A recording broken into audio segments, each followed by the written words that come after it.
Hi guys, welcome back to Doctor's Desk. So today we are going to see one of the most important chapters in critical care series, which is chapter 317, cardiovascular collapse, cardiac arrest, and sudden cardiac death. All three have different meanings and definitions. So we'll see one by one. And I have gone through the whole chapter and I have made a concise PPT on it. So let's dive into it. So cardiovascular collapse means severe hypotension which leads to cerebral hypoperfusion. So it means blood pressure falls down and cerebral perfusion is lost, and the patient faints, but the perfusion can still be restored. In cardiac arrest, there is abrupt cessation of effective cardiac pump function, which leads to no circulation. It still can be reversed by CPR. And in sudden cardiac death, there is going to be unexpected natural death due to cardiac cause. So usually it's going to be arrhythmia, and which happens within 1 hour of the symptom onset or within 24 hours of being seen well or being unwitnessed. Coming to epidemiology, sudden cardiac death is massive global burden. It causes nearly 15% of the deaths, and 50% of cardiac deaths are sudden. Then in US there is 350,000 out of hospital arrest annually. Then the survival rate is less than 10%. 2 by third of the cases are due to coronary artery disease. Then coming to the causes of sudden cardiac death can vary. In older adults, it's going to be coronary artery disease, and in younger individuals, it is cardiomyopathies like hypertrophic or arrhythmogenic. Then so in younger, it's going to be cardiomyopathy. In older, it's going to be coronary artery disease. A small amount of group are inherited arrhythmic syndromes like long QT syndrome or Brugada syndrome, which strike young people with structurally normal hearts. Then valvular lesions and myocarditis contribute in a minority, and sometimes the cause is simply idiopathic ventricular fibrillation. So remember, sudden cardiac death is a final common pathway, not a single disease. So before going to other slides, we have to know the reversible causes of cardiac arrest. So there is a mnemonic of H's and T's.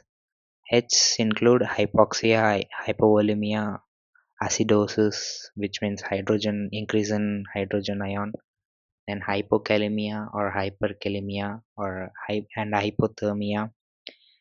T's include tamponade, tension pneumothorax, thrombosis, and toxins.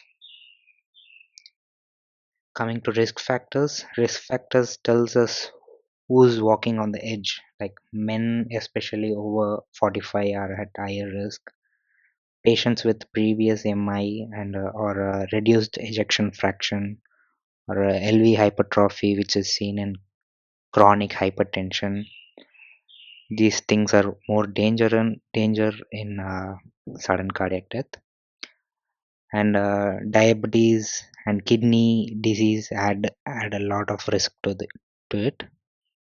Sometimes the ECG gives a warning like prolonged QT or widened QRS or early repolarization patterns.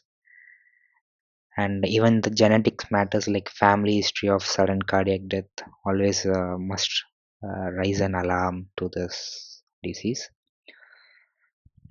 So coming to the mechanism, there is shockable rhythm, non-shockable rhythm. So shockable rhythm is the most common rhythm going to happen in cardiac arrest or sudden cardiac death, which includes VF, which is ventricular fibrillation, or and a pulseless VT. Ventricular fibrillation is a non-organized contraction, just quivering myocardium, and in pulseless VT, which is fast monomorphic tachycardia with a zero output, often degenerating into a ventricular fibrillation. So in remaining 20%, we see non-shockable rhythm like pulseless electrical activity, a non-organized rhythm on a monitor but no mechanical pulse. And in asystole, a flat line, a terminal rhythm. Survival here is very poor.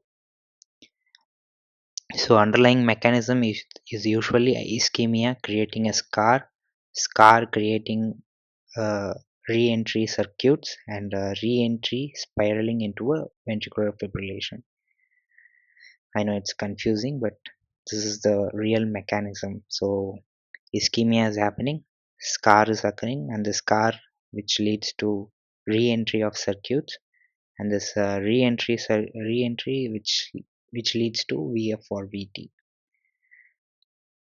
In young inherited ion channel defects like a Bermuda or a long QT, CPVT produce the same storm but without a scar. So ischemia leads to scar. Without scar is genetic diseases. So whether structural or electrical, the heart descends into a chaos and the life can be lost in seconds. So in ACLS management of cardiac arrest, for VF and pulseless VT, the mantra is shock early, shock often. So start CPR immediately and early defibrillation as soon as possible. Then continue CPR for 2 minutes. Then reassess. Then we have to give epinephrine every 3 to 5 minutes. Then amiodarone 300 mg IV after the third shock. For PEA and asystole rhythm, shocking doesn't help in these cases. So the answer is high quality CPR, then adrenaline every 3 to 5 minutes, and most importantly, identify the reversible causes. As I said in the previous slides, you have to know the mnemonics of reversible cardiac arrest causes. So correct this, and sometimes you can bring a patient back from a brink. Coming to the post arrest care, so optimize the oxygenation and ventilation. We have to keep in saturation around 94 to 98%. Then hemodynamic support, where mean arterial pressure should be more than 65. Then targeted temperature management around 32 to 37.5 Celsius for 24 hours.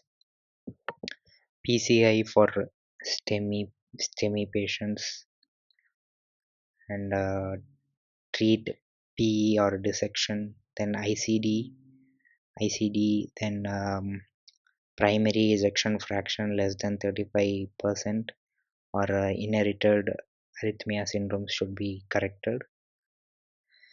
So let's talk about ICD.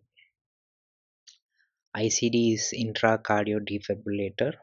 So it is usually given in secondary prevention like survivors of ventricular fibrillation or pulseless VT cardiac arrest. They can sustain the hemodynamics, and whereas in the primary prevention, it is given in ischemic or non-ischemic cardiomyopathies where LVEF is less than 35%. Certain inherited arrhythmias also needed this device, where, in cases like hypertrophic cardiomyopathy, arrhythmogenic RV cardiomyopathy, Brugada syndrome, and long QT syndrome. It is not indicated in severe comorbid illness or life expectancy less than 1 year, or in advanced heart failure or no transplant option. Then patients unwilling or unfit for device implantation is also a criteria for not indicating the ICD.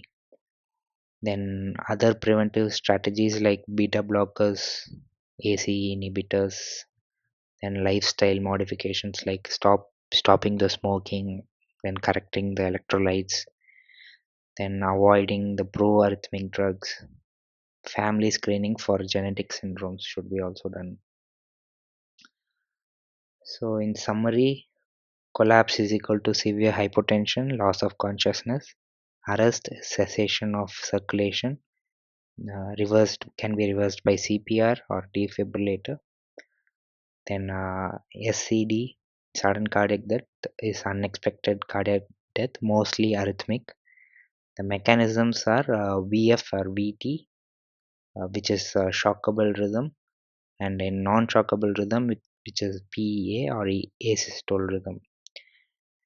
Management includes ACLS management and post-arrest care like PCI and ICD. Then, yeah. So this is not just a Harrison chapter. This is a line between life and death in your ICU. Thank you, and do subscribe to Doctor's Desk.